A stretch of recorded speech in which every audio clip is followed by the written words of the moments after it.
I have not quite finished taking all the different notes, but I just want to go and talk about what I mostly have anyway because it's getting late. I need to go to bed soon. I have to get up early for the job. Let's see, where did I stop last time? I'm not going to say all the notes. I'm just going to say some more stuff I thought was important. Okay, so dramatic equation.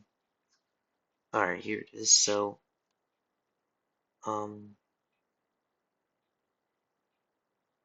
so the Weimar equation is um, the precession frequency equals the gyromagnetic ratio times the magnetic field, which basically just means that the nuclei with different gyromagnetic ratios will precess at different frequencies in the same magnetic field.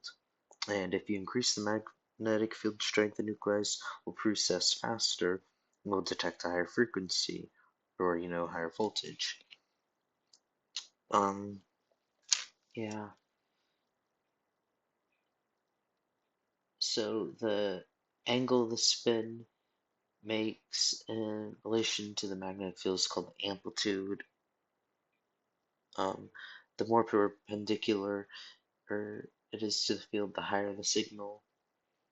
Um, I have an equation that models. Oh, what does it model again? It's, I think it models it's the signal, the tissue signal. Uh, I am really confused right now. Um, yeah. So, yeah, I learned about the flip angle, not the amplitude. I don't know why I said amplitude. So, the flip angle is the difference between the precession away from the magnetic field. Um, yeah, in the lecture, for some reason, they keep constantly developing the equation, explaining it further, which I get why, but it's still a bit more confusing. I don't want to talk about everything. Again, just stuff that's important. Um, oh yeah, so we have echo time, which is represented by TE, and we have repetition time, which is represented by TR. And basically, those is just what would TE is um when you honestly I don't understand why I'm better at writing than reading.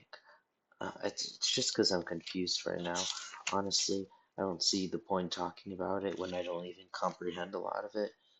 Especially the spinning like graph it was being described as.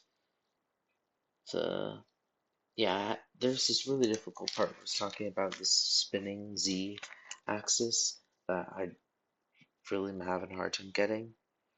Um, I think I understand TR and TE pretty decently. T1 relaxation to E2 relaxation. Um, where it's starting to get really hard. Um, After that is this equation for the tissue signal right here. Might as well show it.